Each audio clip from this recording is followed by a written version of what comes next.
The beautiful thing about running is that it's available for everyone. It's creating space for people that might feel like there's not space for them. Anyone can do it. Doesn't matter how you look, doesn't matter who you are, doesn't matter what your background is. All it takes is having a good attitude and a pair of shoes.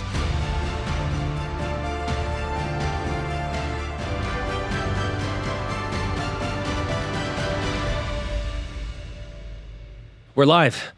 Me and Raj we were just nerding out, talking about Gary Vee. Super dope. I think it's one of those things where I think how I'll start the pod is as people that are consumers, and obviously all of us are consumers at some level on our devices, on social media, and you know, what we consume, I think really matters. And at times, the people that we are listening to, whether you know them or not, whether they're close to you or not, like, you know, whether it's family, friends, whether it's people that like you look up to online that you've never met, but for whatever reason you consume their content and it's helped you in certain aspects. I think it's always powerful to have a chance to either meet these people in real life, but also to reflect on how much you've been able to grow since consuming their content. And I think for me, like, if I think about two people, like one of them being Gary Vee and then the other being David Goggins, is two people when I was really early on in my journey of making content and videos, back in like 2020, which is about 4 years ago, like they played such a pivotal role in like reframing how I thought about certain things, giving me the confidence to pursue passions and to pursue challenges that were outside of my comfort zone. And like what that's now manifested into has been such a beautiful thing. And at times when you look back at years of work, like time flies by so fast, but you start to realize like how much you've been able to grow over those course of years to months or to whatever it is. And it was funny because me and Ryan were just kind of geeking about how he got to meet Gary Vee like last week, and how much it impacted him to like obviously have a chance to meet someone that's really made an impact on his, you know, on the fabric of his being. And I think there's something powerful about those opportunities. And honestly, I've taken so much away from Gary when it comes to being present with people that he's inspired and being present where he's at and showing humility and gratitude. And a lot of like my emotional intelligence, I feel like, has come from, you know, seeing how he leads and seeing how he treats people. And I think when I think about interactions with people that support me, and like, you know, I was just in Boston, I was just in London, like I really try to implement those things into practice. Whether it's me hosting a shakeout run or hosting an event and getting a chance to meet all of you people that support me, like my only goal in those moments is to be present and to be a listener and to show like grace and love to all of you guys, because like honestly, like I wouldn't be able to sit here without the support of all of you. And I think really deeply about those moments where it's having a chance to interact with people that support me. And it's why, like, whether I'm at any of these events, like I try to take as much time as possible to meet everyone. Like whether we run an event on time or not, like for me, so much of it is having a chance to meet people in real life. And I think that it's really special because of like what that does for all of you, but like equally what that does for me after all those conversations. And I know what it's like to also look up to people that you then get a chance to meet. And sometimes it could be nerve-wracking. Sometimes it could be a little bit like that, like nervousness and excitement feeling of, oh my God, like this is actually them. And being on the side of that where with like someone like a Gary Vee, a guy like Jesse Itzler, it's so like humbling. And then to be able to see how they operate in those spaces, to take things away from it, and then to go apply it for myself with all of you guys that support me. It's like such a beautiful thing. So I just wanted to start off the pod like that. But yeah, we just got back from London. We ran 2 marathons in 6 days. And I was obviously coming off a hamstring injury, so I didn't really know how I was going to feel going into Boston and then going into London. I think some of the takeaways I had was like we can do hard things, and the power of having a strong base, I think, was really shown in both of my times in Boston and London. You know, a couple weeks prior to Boston, there was the Speed Project, which is a relay race about 300 miles from LA to Las Vegas, and I wasn't actually able to participate in that because of my injury. And at the time, I was just like, the injury was so fresh that I couldn't really run. And I was like, it kind of sucked. Like I wish I could run in TSP, but I wasn't able to. I didn't have a healthy body to do it. And I think at times as athletes, as creators, you always like, people have a lot of FOMO of like feeling like they're missing out on something. And I think the thing I was really proud of was like, I didn't feel that at all. Like, of course I wanted to run, but like, I just knew that for me, when it came to like health really matters for me. And saying no to TSP allowed me to then go run Boston and London in the best shape for either races. Like the furthest I ran was 6 miles before running in Boston. And that's probably not like the ideal quote unquote like training plan going into a world major or any marathon. But I think it shows that like, I've built up a lot of a base and a foundation of my running. And even though I wasn't in the best shape, I was still able to complete both marathons and come out of it healthy.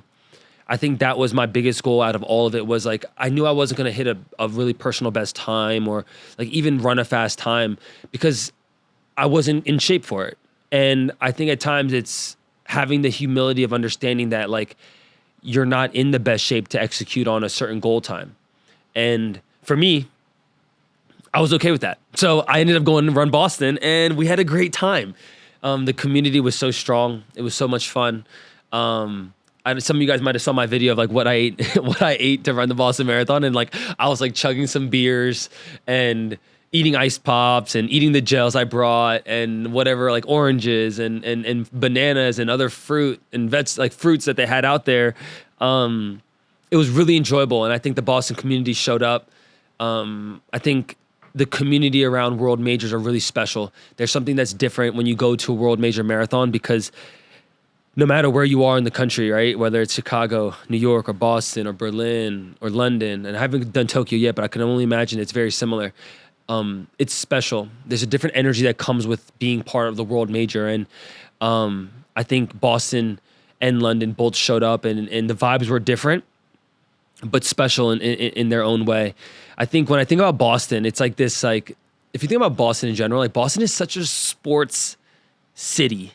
Like the history, you have the Green Monster, you have, the Sox, obviously, you have the Celtics, you have all their hockey stuff. And like, there's so much history around Boston sports and people are just such diehard fans. And obviously the Boston Marathon being on Monday, on Patriots Day, it's the only marathon I think I know that is actually on a Monday.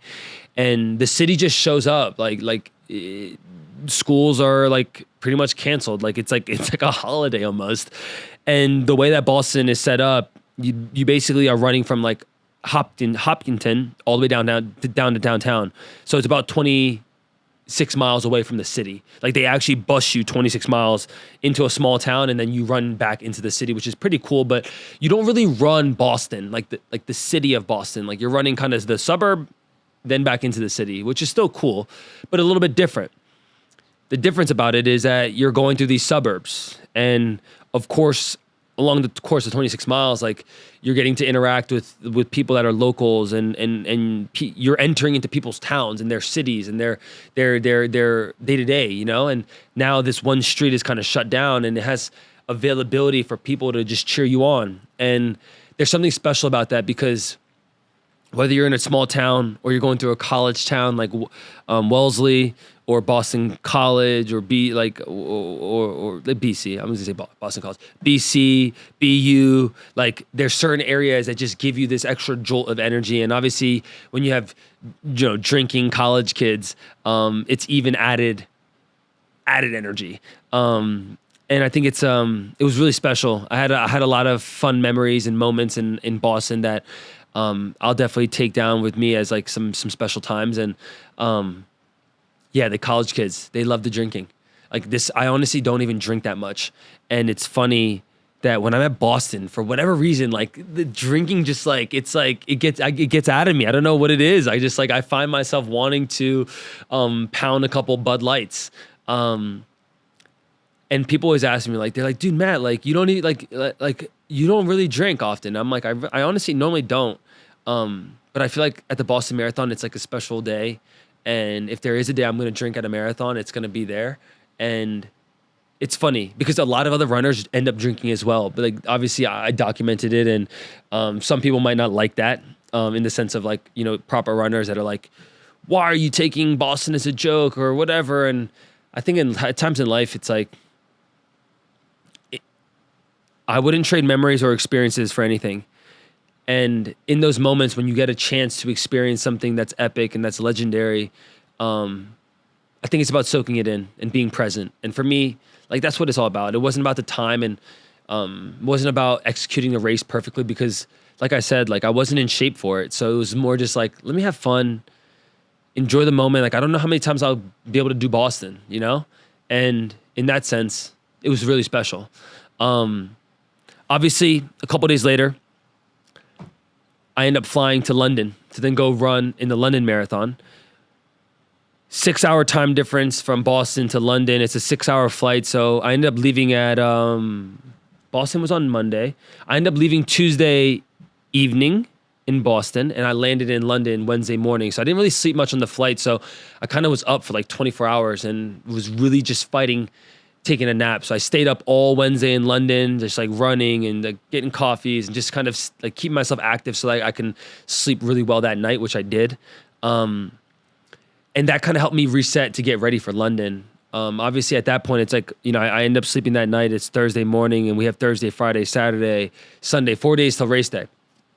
My goal for London was I wanted to beat my time in Boston. And it was just funny because it's a funny bit of like, oh, could I run 2 marathons in the same week?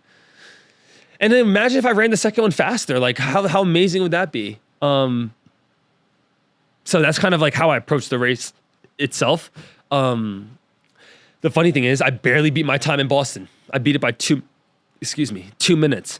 I think I ran 3:27 in Boston and I ran 3:25 in London. And I actually wanted to break down some of my Strava splits because how I treated each workout was interesting because, like I said, 6 miles was the furthest I ran before running in Boston. So in Boston, I ran the first 10 miles at tempo, and then I kind of started to lollygag a little bit because I was like, it's hot. I'm like, heart rate's way through the roof, and I probably am not going to be able to sustain this. I'm pulling up the Strava right now. So these are the mile splits. So miles 1 through 5 were all averaged at 6:55 pace. Miles 6, 7, 8, 9, and 10 were all around 7:10 pace. And then from there, most of my splits from miles 11 through 20 were about 8 minutes. Like some were a little quicker. Like I had some 7:30s in there, but most of them were like 8:30s. And I think when I thought about that day, it was like, hey, if 6 miles was the first I ran, I'm going to do 10 miles at tempo. And then let's kind of just like mix in some fartlek kind of style of running, right? Where you walk, like you go a little faster and then you have to like slow your pace down a little bit and you just mix in different tempos just because me knowing that like I wasn't going to be in prime shape, I wanted to treat these as like kind of like workouts. I ended up finishing that race at 3:27. For London, the first half marathon, I came in at 1:31, which is like loosely a sub 3 pace. And like I was really trying to keep on sub 3 pace, but I knew that like I just felt it. My heart rate was so high. It was a really cold day, so it was a good day to run. But like I just knew that I wasn't going to keep that up. So here's some of the splits. The first 13 miles: 7:02, 6:48, 6:42, 6:43, 6:56, 6:53, 7:02, 7:26, 6:55, 6:57, 6:54, 6:58, 7:27. That was a half marathon point. And I came in at 1:31 and I was running with my friends, Matt James and Tommy Runs and my buddy Mikey. And I was trying to hold on and I told them, I'm like, guys, today's your day. Go ahead. And I just started to peel back and I was like recording some content too. The good thing about coming into half at 1:31 is that like you set yourself up for like a decent time. Cause like now I just got to kind of grind through the back half. And miles 14 through 18 or 19 were all about like 8-minute pace. And then 20 through 23 were like, there's a couple 10-minute paces, 9-minute paces. And I started to cramp actually. I had a cramp at mile 23. Like my hamstring just fully locked up. And I actually haven't had that happen to me in a race in a long time. Part of that was probably because I was like stopping and starting, and like it just like kind of was getting a little chaotic out in London. But I just had to like walk a little bit and like kind of stop moving until it kind of loosened up. And then miles 24, 25, 26, 7:58, 9 minutes, 8:17. And then we finished the last like 400 meters at like a 7:20 pace, which is a good finish there. Finished strong. But it was fun being able to take the London Marathon as like a 13-mile tempo and then kind of like finish out the rest of it. So I feel like in terms of like building up my fitness again, it's been interesting and in a challenge in a way to utilize marathons as a way to continue to train. Obviously, like the time itself is not like my best times for a marathon, but I feel like from the injury and not being able to run more than 6 miles to then be able to like build off of each other, right? The fact that I'm able to do Boston and like not be injured and not be like that sore. And then obviously 6 days later to go then run London and execute the first 13 miles at a decent pace to then like still finish out the race and still not be broken. My main goal going into both of these races was like, can I walk away healthy? And I'm super grateful and I'm super glad I'm able to, because ultimately for me, like, you know, staying healthy is like the main goal in life. And the main goal with all my running is like, I never want this stuff to compromise my day-to-day life and compromise like what else I want to do. So I'm really, really happy about both races and obviously accomplishing 2 marathons in 6 days. Super fun, both races. London was special in its own way. It's a little bit different than Boston. I would say that it's a little bit more tame from like the crowd perspective. Like people are out there cheering, but it's not as like crazy. It's like, it's still dope in its own way. And I had such a fun time and I would definitely run it again. And hopefully next time I run it, I'm like in shape to like go hit a PB, because I think it's a really good course to hit a good time in terms of weather and it being flat. But I'm really, really pumped that I was able to knock off my 5th world major out of 6. Now, Tokyo is my last one, and I'm hoping that March of 2025, I'll be able to finish out my 6 world major marathons and complete the Abbott 6, which I've been now kind of on 2-year journey of accomplishing, which has been really fun. And if you don't know what the Abbott 6 is, it's basically the 6 world major marathons, which I kind of named before. The domestic ones are Chicago, New York, Boston, and then overseas internationally, it's Berlin, London, Tokyo. And the world majors are just special. And I think it's something that as I started to learn more about marathons, because, you know, the first marathon I ever did was in 2021, which is 3 years ago. I never really knew about these races and I never had witnessed a marathon. And the first marathon I ever did was actually just like a self-supported one on my birthday. Like it's just me running 26 miles. But the more I've now been able to open up my eyes to the community and to running itself, it's been such a special thing. And it's been beautiful to witness. It's been super humbling to be a part of and rewarding to play a role in growing the sport and helping other people get into it that might not always look like runners. Because for me, like I haven't always been a runner. I don't look like a runner. And I feel like it's creating space for people that might feel like there's not space for them. And I think the beautiful thing about running is that it's available for everyone. Anyone can do it. Doesn't matter how you look. It doesn't matter who you are. It doesn't matter what your background is. All it takes is having a good attitude and a pair of shoes. So, and honestly, sometimes you don't even need shoes. Some people run barefoot out there or run in Crocs or run in sandals. And it's amazing what the human body can do. And I think I say that to say that, you know, if you're out there questioning if you should start running or if you like, you know, are nervous about it or that you don't look the part, like it doesn't matter. At the end of the day, the beautiful thing about running is that it's a journey against yourself, and it's a great way. Endurance running is it shows a reflection of who you are. And if you do have those internal doubt, if you do have fear of judgment, and if you have a fear of failure, it's going to show that. But equally, if you aren't afraid of those things, and if you are willing to challenge yourself, and if you are willing to get out of your comfort zone, it will also provide and showcase a ton of other beautiful things. And I think that's one of the biggest things I've learned from all the races I've been able to accomplish and do.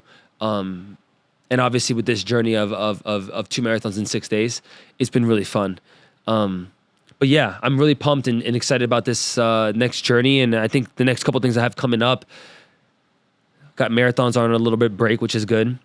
I got the Brooklyn Half Marathon in the middle of May, and then I'm going to be competing in my first High Rocks Pro exhibition or challenge on June 1st, which is a little bit different than your normal running. And if I'll definitely have an episode where I talk more about High Rocks and maybe even sit down with someone that's like a High Rocks person so we can kind of break down my expectations and challenges to expect. But yeah, that's kind of my takeaways from 2 marathons in 6 days, Boston and London back to back. I appreciate all you guys supporting, and for everyone I've met in both of the cities, in Boston and London, and through my travels, I can't thank you guys enough. I really appreciate all the support. Please, if you ever see me, like, even if you're shy, like, don't be afraid to say hello. I promise that it's not interrupting my day. I'm super humbled and grateful for anyone that interacts with me, anyone that's been supporting me along the way, and I can't do any of this without you guys, so I really appreciate it. And yeah, I'll see you guys all in the next one. Peace.